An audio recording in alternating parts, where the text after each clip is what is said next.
Yes, good morning students. Let's start the reading of the chapter with next paragraph.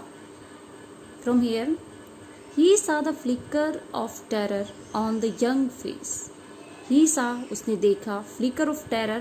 Flicker of terror मतलब क्या है कि कुछ डर के अंश, ठीक है ना, कुछ डर की फ्लिकर क्या होती है कि वो होती है ना कि भाई किसी चीज़ का झमझमाहट, एक बार आना एक बार जाना, तो वो डर जो था उसके कुछ अंश दिखाई दिए यंग फेस कौन टॉम के पे.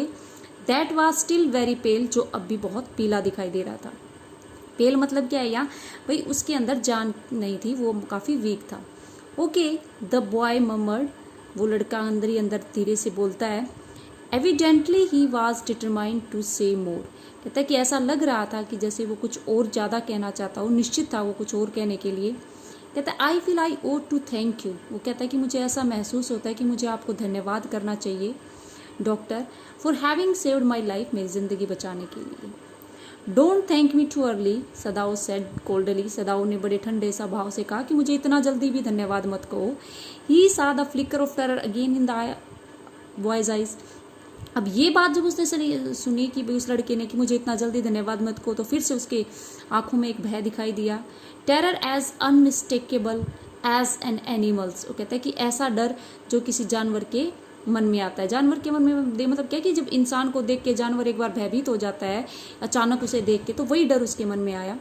The scars on his neck were crimson for a moment, और उसके जो स्कार्स निशान थे ऑन हिज नेक, स्कार्स मतलब लाल खरोच के निशान, ऑन हिज नेक उसकी जो गर्दन पर थे, वर क्रिम्सन फॉर ए मोमेंट, वो और भी लाल हो गई. मतलब क्या है कि जो वो थोड़ा सा भयभीत हुआ, शरीर का रंग बदला, तो जो निशान थे वो और ज़्यादा लाल पड़ गए. दो स्कार्स, अरे वो निशान, वट वर दे, वो क्या थे. सदाओ डिड नॉट आस्क, सदाओ ने पूछा भी नहीं. In the afternoon the second thing happen, कहता है कि दोपहर के बाद एक और घटना हुई. हाना वर्किंग हार्ड ऑन कस्टम्ड लेबर, हाना काफ़ी मेहनत कर रही थी.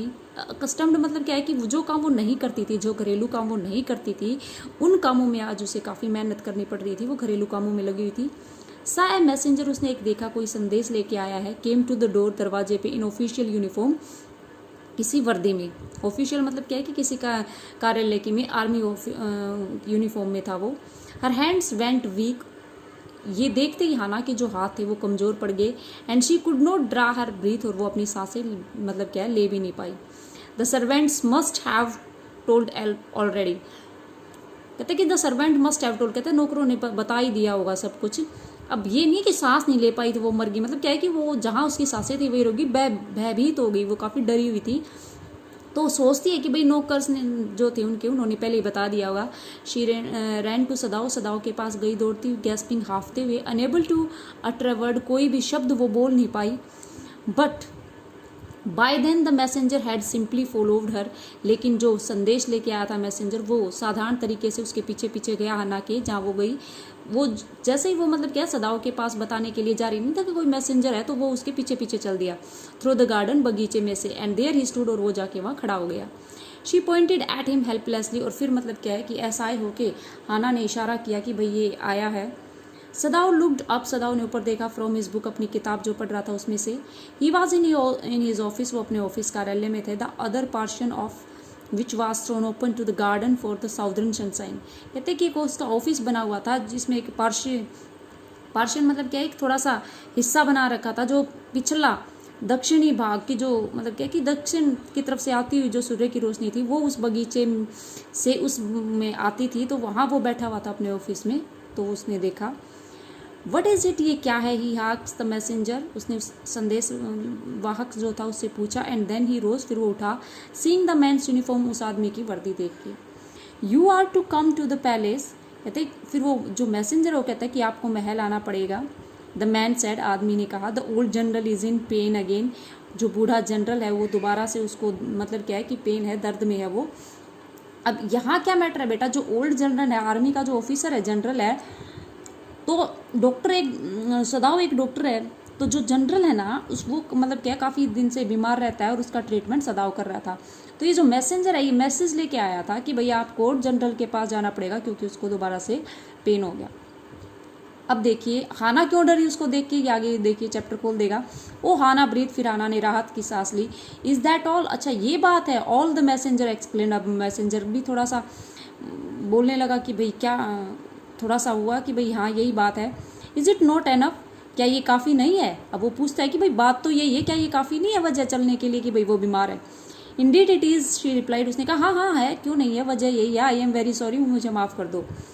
अब यहाँ उसने क्या समझ लिया था कि भाई जो सर्वेंट्स थे ना उन्होंने हमारी शिकायत कर दी है, और शिकायत सुनने के बाद मतलब क्या है कि यार ऊपर हेडक्वार्टर से मतलब क्या है इनके लिए एक बुलावा आया है, इनको अरेस्ट किया जाएगा। तो वो डर गई थी, लेकिन अब उसने क्या देखा कि ये तो वो बीमार है जनरल, इसलिए बुलाने आया है, तो थोड़ी रिलैक्स फील करती है। When सदाव केम टू से गुड बाय, जब सदाव अलविदा कहने आया, she was in the kitchen, वो किचन में थी, बट डूइंग नथिंग, कुछ नहीं कर रही थी। द चिल्ड्रन वर अस्लीप, बच्चे सो गए थे। And she said merely resting for a moment, सिर्फ कुछ पल के लिए आराम करने के लिए बैठी थी। मोर एग्जॉस्टेड, काफ़ी थकी हुई थी, फ्रॉम हर फ्राइट, कुछ तो डर से, देन फ्रॉम वर्क, बजाय काम की। काम से कम हो लेकिन वो डर से ज़्यादा थकी हुई थी। I thought they had come to arrest you, कहते मैंने तो सोचा कि आपको अरेस्ट करने के लिए आगे, उस आना ने का बताया सदाव से। He gaze down into her an exercise, वो देखता है उसकी आंखों में जो बेचैन आखिर, मतलब कौन, सदाव जो है गेज्ड देखता है घूर के डाउन नीचे की तरफ, into her an exercise, उसकी आंखों में जो काफ़ी डरी हुई थी। I must get rid of this man for your stay, कहता है कि तुम्हारे खातिर इस आदमी से मुझे छुटकारा पाना ही होगा। तुम्हारे खातिर मतलब क्या, हाना की खातिर। क्यों, क्योंकि हाना काफ़ी डरी हुई थी सिचुएशन में। ही सैड इन डिस्ट्रेस, काफ़ी तनाव में ये कहा उसने। Somehow I must get rid of him, और कहता है कि किसी हद तक मुझे इससे छुटकारा तो पाना ही होगा। Thank you.